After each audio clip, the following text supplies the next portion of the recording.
Hi crochet friends, welcome back to my channel.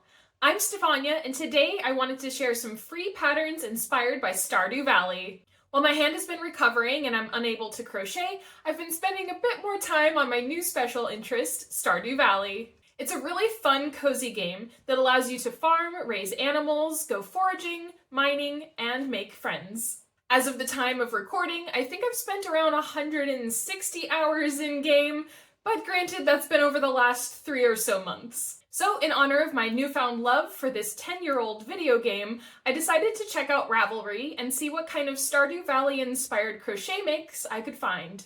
If you like this kind of video, make sure you leave a like and subscribe to my channel. It really helps me out a lot. I make new videos every week, including check-in videos, crochet tutorials, and other craft content. With all of that out of the way, let's head on over to Ravelry and I'll show you the free patterns that I found. When you first wake up on your new Stardew Valley farm, you have a whole new world to explore and do whatever you can think of. But of course, can you call it a farm if you don't grow any crops? So the first category of crochet patterns I'd like to share with you are crops. This video would be insanely long if I were to find patterns for every single crop you can grow, so I've taken a small selection to kick off the inspiration. Starting with our spring crops, we have the tulip flower by Yui Sun. This may not be the highest earning crop, but I just love the look of tulips, so I always end up planting some. In this pattern, each of the petals and leaves have wires, so you can pose each component separately, giving the flower more movement. This is a pretty straightforward pattern. I'm tempted to make a huge tulip bouquet. Another popular spring crop is the strawberry. To crochet your own, check out Strawberry by Julia Kelly. In your first year, you will have to wait for the egg festival to buy the seeds, but for following springs you can plant as many as your heart desires from day one. This pattern is beginner friendly, and you can display your little strawberries or turn them into a keychain, bag charm, or brooch. Once it's summertime, it's time to rotate crops. To take over your fields of strawberries, it's time to plant blueberries. If you want to crochet your own, consider making this amigurumi blueberry by My Amigurumi Farm. This little blueberry is super cute, especially with that little face. The pattern is simple to follow, but there even is a video tutorial if you need a little extra help. For a summertime flower, check out the Sunflower Bouquet by Camilla Kraka-Kryzik. While they aren't very profitable in-game, sunflowers do have the benefit of growing in both the summer and fall. In both Stardew Valley and reality, these flowers are gorgeous and bring a touch of sunshine into your space. One of the more profitable crops to grow in the summer is the starfruit.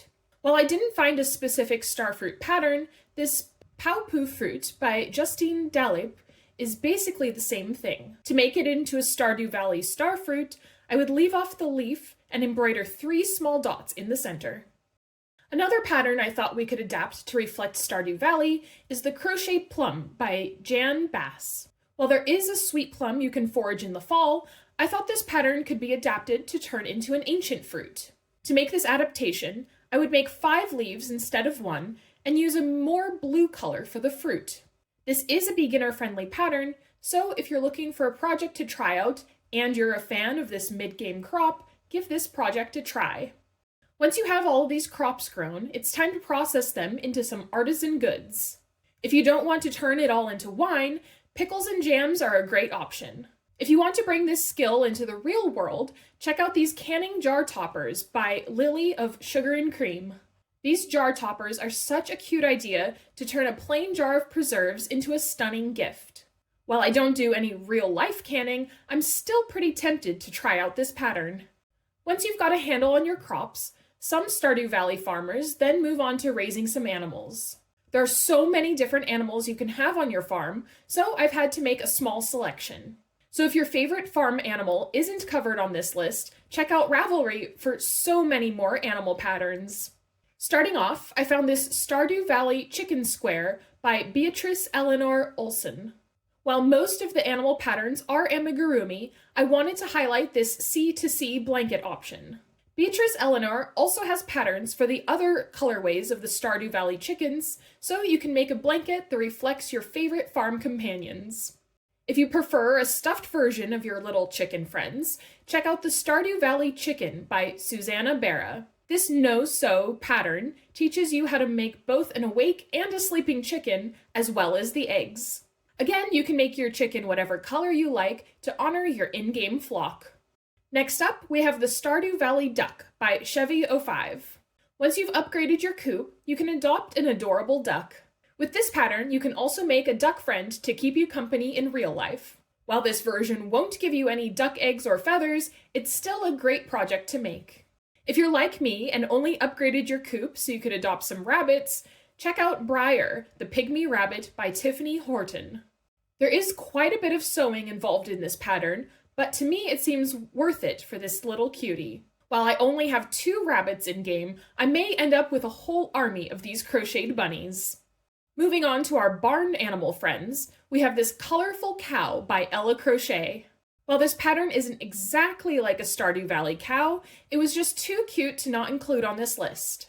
I chose this pattern because you can make it to match your in-game white or brown cow, or whatever colorway you can imagine. Like I mentioned, I couldn't include patterns for all of the Stardew Valley farm animals, but I did want to include this mini pig by Amy's Crochet Cave. This little piggy is the perfect size to turn into a keychain, so you can carry it around with you in hopes of finding some wild truffles. No matter what color you make your pig, you'll end up with a super cute friend to keep you company while you farm.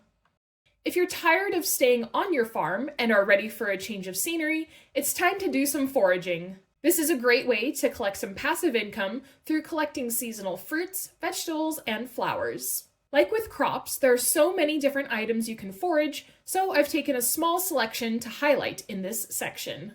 Starting off, we have this mushroom trio by Cutie Pie Crochet.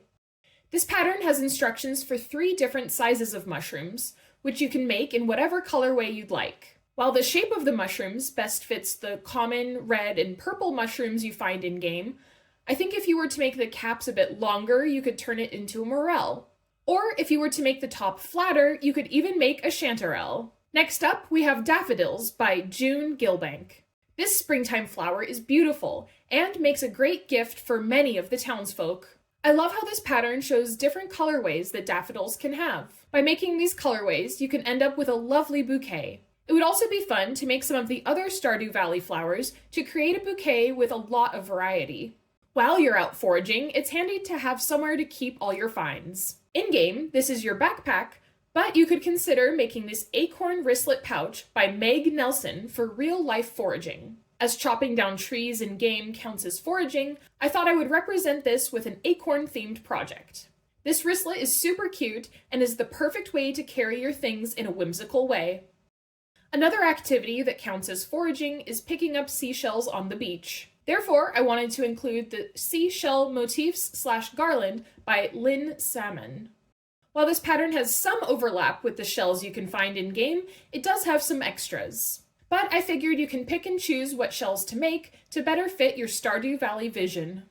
While you're at the beach, it's also a great opportunity to do some fishing. Fishing is definitely my least favorite skill in Stardew Valley, but it's still an important thing to do if you want to reach perfection. There are tons of different fish patterns on Ravelry, but I narrowed it down to 3 patterns to highlight. First off, we have the pufferfish by Kylie Slee. This fish can be caught in-game on sunny summer days in the ocean. This crocheted version is really cute and squishable. The pattern is detailed in a video here on YouTube by Complicated Knots, so you can visually see the steps it takes to make this fishy friend. Kylie has so many great patterns to explore, I highly recommend checking out her channel. The next fish pattern I'd like to share is the walleye by Haley Burley. This is the last fish I needed to catch for the community center bundles and can only be caught on rainy fall days. You may have seen this pattern floating around online, as the U.S. National Park Service was the one to publish and promote it to highlight one of the many species that live in the park system. This pattern faithfully reproduces the walleye, and I really appreciate their attention to detail. The final fish pattern I wanted to share is Hubert the Blobfish by Hooked by Katie. This fish can only be caught during the night market, so I haven't personally caught one yet. But this pattern was just too ugly cute to not include on the list. I'd love to have one of these blobfish nearby to smush whenever I get frustrated when another fish escapes. Whenever I start to get frustrated while fishing, I put away the fishing rod and head for the mines. It was more difficult to find patterns that relate to mining in Stardew Valley, but I managed to find a couple. First, I found this crystal geode by Shanimal X. This pattern reminds me of some of the minerals you can find in the mines, but is also separately a beautiful decor item. I love the use of beads to capture the sparkle of a geode. I can imagine it would look lovely in any color of your choosing. Slight spoiler warning, but once you reach the bottom of the mine, you are rewarded with a star drop. I thought I'd honor this accomplishment by highlighting the pattern Stardew Valley Star Drop by Tor Smith. This plushie is really cute and has a YouTube tutorial to help walk you through the process. Making it may give you more energy, but I would recommend against eating it unless you like the taste of yarn. If you like the star drop idea but are looking for a wall hanging, I found the pattern Star Drop Stardew Valley by Sofia Bertozzi. This is a really lovely project that would be great as a wall hanging, but I could also see it turned into a shopping bag or even a patch to sew onto the back of a jacket. While you're in the mines, you'll probably also be working on your combat skills. Like in the mining category, it was difficult finding patterns that related to the combat skill. However, I managed to find a couple related projects that I'd like to share next. If you want to get experience in combat, you'll need a weapon. So check out this sword by Nikki Del Bosque. This pattern is for a generic sword rather than a specific Stardew Valley one, but you could customize this pattern with different colors or adding extra rows to fit many of the in-game weapons. One of the creatures you'll encounter are slimes. If you'd like to crochet one for yourself, consider Slimes from Stardew Valley by Rachel Bickmore. There are many different slime patterns on Ravelry, but I really liked the look of these slimes. With faces as cute as these, do you really want to slay them? In honor of other creatures you'll face in-game, check out this Stardew Valley monster blanket or wall hanging by Zabeth Roberts. This pattern features an alien, shadow monster, slime, bat, and skeleton, all of which can be found in different parts of the game. It's a great project if you're looking for something larger to make, and works well both as a blanket and a wall hanging. That covers all of the 6 skills you need to work on in Stardew Valley, but there is one more important aspect of the gameplay: friendship. By talking to the townsfolk and giving them gifts, you can build loving friendships and even relationships. I wasn't able to find free patterns for every single character, but here are some of the favorites I found. Starting off, we have Stardew Valley Krobus by Tor Smith. While it will take a while before you can meet this character, he is a widely beloved part of the game. I always make it a point to bring him a void egg every week and buy an iridium sprinkler while I'm at it. If you decide to make this project, you'll be able to hug this shadow monster whenever you like. One of the human character patterns I found is Abigail from Stardew Valley by Sarah Sickham. Abigail is one of the single townspeople who has what her mom describes as a, quote, alternative lifestyle. This amigurumi doll captures her purple hair and long blue vest. Making this doll will give you the perfect companion to check out a cemetery with. Another character pattern I found is Sebastian from Stardew Valley by Espme. He is also one of the town's single residents and enjoys spending time with his video games and sci-fi books. This amigurumi doll is a great one to make if you're wanting to learn how to make dolls, as the pattern isn't too complicated. You will need to use a variety of stitches and do some sewing to assemble it all, but in the end you'll have made yourself the perfect companion to keep you company while you game. Last but not least, I just had to include this Junimo by Nicole Dawn. Even though they're technically not characters you can build friendship with, these keepers of the forest fix up the town as you complete the community center bundles. These cute, cuddly plushies are the perfect companion for Stardew Valley lovers and look great in any color. They're one of my favorite parts of the game, so I will admit I'm quite tempted to try out this pattern for myself. Stardew Valley is such a great cozy game that allows you to really play however you want. Like I mentioned, it was impossible to find crochet patterns for every single thing in the game, but if there are patterns you think I missed, feel free to let me know in the comments below. If there's enough interest, I can even make a follow-up to this video.